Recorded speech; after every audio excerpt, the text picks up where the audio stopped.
रामदास स्वामी। तो जो चापलूस औरत थी, उसने अपनी चापलूसी से परमात्मा को रिझाना चाहा, तो परमात्मा क्या दिलों को जानते नहीं, ढोंग कर करके जो भक्ति का बहाना करके घूमने लगी, उसको फिर से मन की कामनाओं ने घेर लिया। और मन की कामनाएं जब इंसान को घेर लेती हैं तो उसको मार्ग नहीं सूझता। उसने फिर से एक पति के जाने के बाद दूसरा पति बना लिया। तो क्या ये भक्ति का मार्ग हुआ? क्या ये सच्चाई से मार्ग पर चलना हुआ? तो क्या उसने परमात्मा को भजा? अगर परमात्मा को भजती तो भक्तनी की भी प्यारी बन जाती और भक्तनी की भी आत्मा से आशीर्वाद लेती और परमात्मा के चरणों में भी पहुंचने का उसका कार्य बनता। पर उसकी दिल की कामनाओं वासनाओं ने फिर से दूसरे पति के चुंगल में फंसा दिया। और अब सत्संग व भक्तनी क्या करे? मन की कामनाएं वासनाएं बिना भजन के काबू में नहीं आती।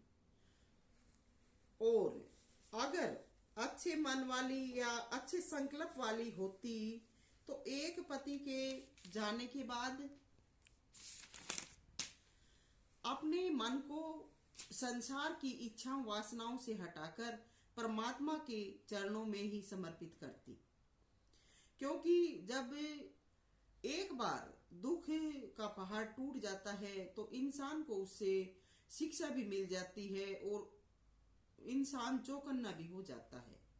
पर इस प्रकार की जो मति वाली होती हैं उनसे तो परमात्मा ही बचाए।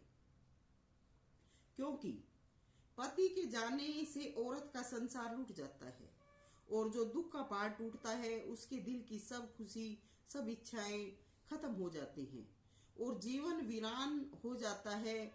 ऐसे में जब ऐसी वीरानता जीवन में आ जाती है तो जो समझदार होती हैं वो अपने ऐसे संकट भरे समय से अपने मन में शपथ ले लेती हैं कि आगे से हम ऐसे झंझट में या ऐसे उसमें नहीं फंसेंगी और अपने मालिक को ही दिल में बिठाएंगी।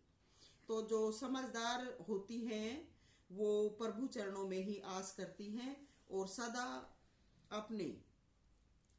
अपने मालिक का भजन सुमरण करके अपनी एक एक सांस उनको लौटा देती हैं। लेकिन दूसरे पति का या आदमी का कभी सौपन में भी जिक्र नहीं करती और सदा के लिए अपने दिल में परमात्मा को बैठा लेती हैं। लेकिन कामुक और चापलूस औरतों का प्यार उनका पति व भगवान नहीं होता, उनकी कामनाएं होती हैं जो थोड़े समय बाद फिर जाग जाती हैं और फिर से उनको नचाने लगती हैं। तो ऐसी जो बन जाती हैं उनको सिर्फ देहधारी चाहिए और देहधारी तो सिर्फ मालिक का संदेश होता है। गुरु नाम ज्ञान का होता है, किसी देह का नाम गुरु नहीं है। जिस देह से ज्ञान प्रकट होता है हमें ज्ञान मिलता है, उस देह की पूजा और वंदना बताई गई है। उस देह को हमें बहुत ही अहमियत से और अच्छे तरीके सलूके से रखना चाहिए। उससे हमें किसी भी प्रकार का शरीर से किसी भी प्रकार का हमें लोभ लालच या उस देह को हमें किसी भी प्रकार से लुभाना नहीं चाहिए। तो ऐसी जो हो जाती है उनको सिर्फ देहधारी चाहिए, उनका प्रभु से कोई वास्ता नहीं होता। तो एक इसी प्रकार की औरत थी, भक्ति का ढोंग करके रहने लगी, आदमी परिवार से दूरी बना ली। अब उसका पति चल बसा तो संत जीव का हाल समझ जाते हैं और संत जब इस प्रकार के जीवों को देखते हैं तो वो उनके जीवन को सुधारने के लिए इसी प्रकार का सत्संग व संदेश बख्शते हैं। लेकिन जो ऐसी रूहें होती हैं वो उन संतों से भी विरोध पालने लगती हैं और समाज में अराजकता का, अशांति का, और जहां भी रहती हैं वहां पर अशांति का माहौल पैदा कर देती हैं। तो ऐसी रूहों का मन कैसे बस में आवे? अगर वो संत से अपनी सच्ची बंदगी जारी करें तो उनमें सुधार हो सकता है। और संत ऐसी रूहों का मन बस में करने के लिए ही सत्संग फरमाते हैं। तो जो ऐसी रूहें होती हैं वो सुधर जाएं और उनके जीवन में सुधार हो। और जो संत के चेताने पर भी नहीं मानती तो उनका फिर दोबारा से हो उल्लास हो जाता है। अब भक्त या संत से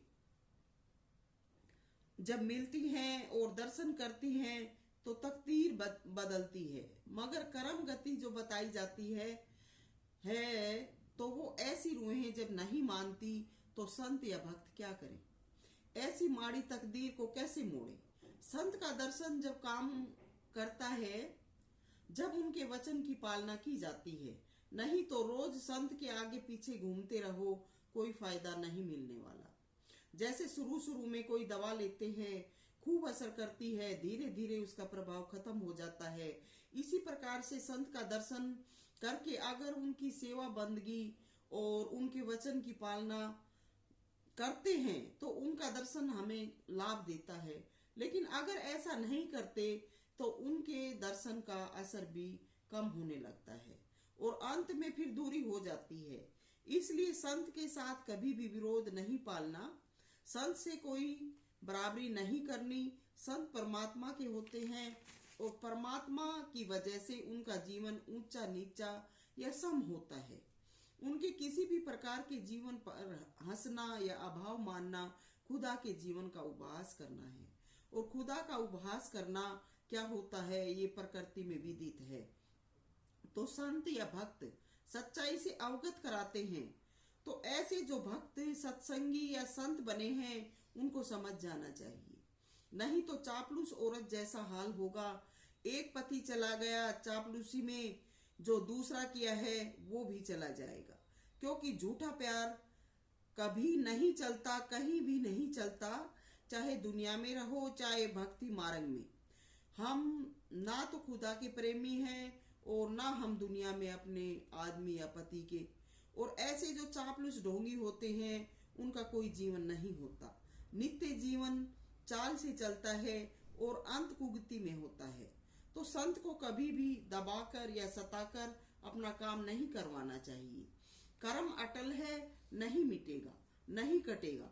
तुम मिट जाओगे, फिर बार बार 84 में जाओगे, कभी उद्धार नहीं होगा।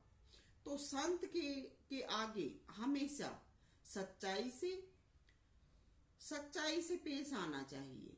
संत के आगे चालाकी, संत के आगे उल्टे सुल्टे क्रियाकलाप करना, इस प्रकार के कर्म करने से हमारा कर्म और बिगड़ता है। तो हमें संत के आगे बंदगी करनी चाहिए, अपने दिल की बात उनको बतानी चाहिए कि उनकी क्या परेशानी है। लेकिन हम तो संत को कुछ भी नहीं समझते हैं और इसीलिए हमारे जीवन का ऐसा हाल है। सविता मोजाधीन, राधा स्वामी।